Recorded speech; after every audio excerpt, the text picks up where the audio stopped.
untuk pertemuan selanjutnya ya, mungkin Ibu nggak lama-lama ya, karena Ibu lihat makin lama makin berkurang ini pesertanya ya. Udah ngantuk, capek macam mana lah kalian ini ya, udah bayar mahal, rugi loh ya kan. Ya kan, apalagi nih banyak yang polisi ya, forensik ini berguna banget ya untuk berita acara kalian ya kan. Untuk bagaimana nanti menjumpai dokter forensik, tapi udahlah karena dikit kali bukan jadi nggak ini kali terakhirnya. Oke, Ibu share satu aja lah ya, satu materi aja lah tentang visum ya kan. Nanti Ibu kabari tentang apa namanya? Oh, tentang toksikologi aja lah ya, forensik. Ya, visum repertum ini.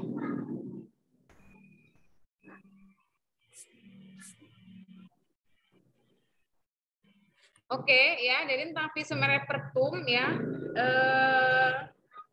Sedikit tentang visum et repertum ini pasti udah pada sering dengar ya, apalagi kalau dia polisi ya atau dia dalam bidang penegak hukum ya, nggak asing lagi ya sama visum et repertum ini ya. Jadi pastinya paham bahwasanya visum itu berbentuk surat ya yang dikeluarkan oleh dokter forensik dalam memeriksa tersangka atau korban ya terkait dengan peradilan. Nah, untuk visum et repertum sendiri ya itu dia ada golongan-golongannya ya. Jadi yang pertama itu ada visum et repertum untuk orang hidup ya kan. Yang kedua ada visum et repertum untuk orang mati atau jenazah ya kan. Kemudian yang ketiga itu dua aja rupanya ternyata dua ya untuk orang mati dan untuk orang hidup ya. Nah, kalau dia visum untuk orang hidup, ya, dia itu dibagi menjadi tiga. Yang pertama adalah visum et repertum biasa, ya, visum et repertum ini diberikan kepada pihak korban yang memerlukan perawatan lebih lanjut. Yang kedua adalah visum et repertum sementara diberikan apabila korban memerlukan perawatan yang lebih lanjut. Karena belum menemukan diagnosis, maka dia pakai visum et repertum sementara. Dan yang ketiga adalah visum et repertum lanjutan ya. Hal ini adalah bila korban ini perlu perawatan yang lebih insentif dari dokter forensik ya, misalnya tentang psikologinya gitu ya. Nah, kemudian visum et repertum untuk orang mati atau jenazah ini ada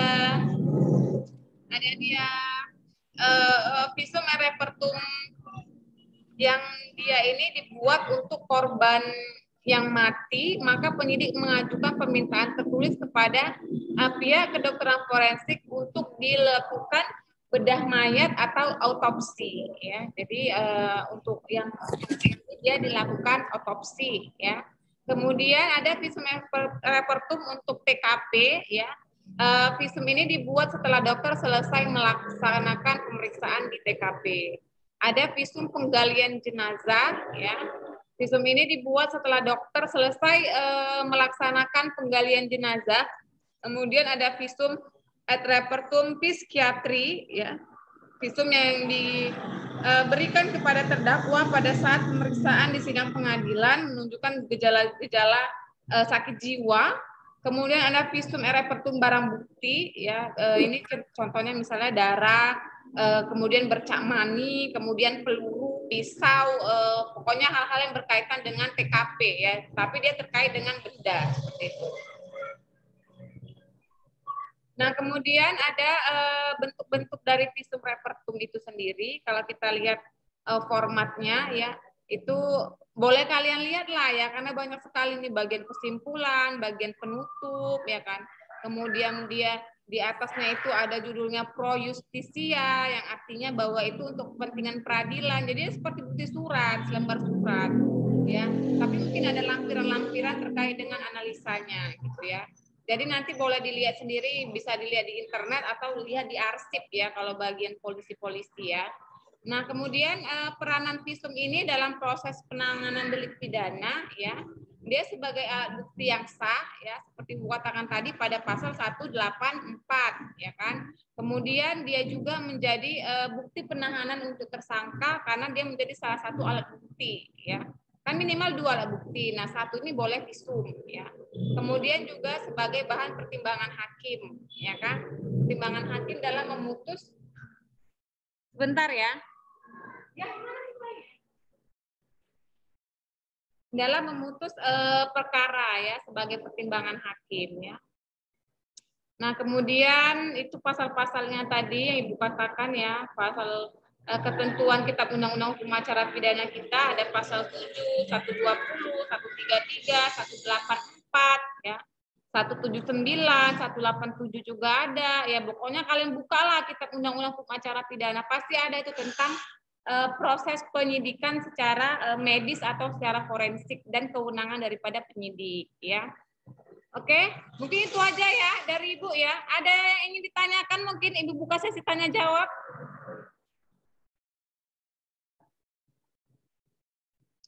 Silakan. Pas. Pas, Bu. Pas, Pak Ibu. Gunawan mungkin mau bertanya. Pas, Bu, pas. Pas. Ini saat narkoba Polres Binjai ini siapa namanya ini? Nggak tahu Ibu namanya. Girja. Bu. Oh, mau bertanya? Pas, Bu. Bahannya aja, Bu. Nanti Materinya aja, di-share. Ibu. Bahan materi kuliahnya, Bu. Di-share, Oh, Bu. bahan nanti saya kasih sama Pak Udin ya. Oke, nanti bahannya ada 5 atau 6 file kayaknya ya. Nanti saya kasih sama Pak Udin ya kan. Oke, Sabda mungkin mau bertanya. Pas. Pas, Ibu. Oke, karena apa semua Ibu anggap paham ya tentang kedokteran kehakiman. Intinya itu tentang visum ya kan, tentang ilmu forensik, tentang toksikologi. Sebenarnya kita bahas lagi tentang aborsi. Pokoknya berkaitan dengan medis lah ya. Namanya kedokteran kehakiman ya kan. Nah, yang kita bahas itu pasti tentang pasal per pasal dan tata cara serta kegunaannya di dalam ilmu hukum kita ya kan. Oke, mungkin Ibu akhirin aja sampai sini ya perkuliahan kita ya. Karena tidak ada yang bertanya, Ibu ucapkan terima kasih dan semoga bermanfaat. Bahan akan Ibu kasih ke Pak Udin ya. Oke. Ya, Bu. Baik ya. Baik, Ibu.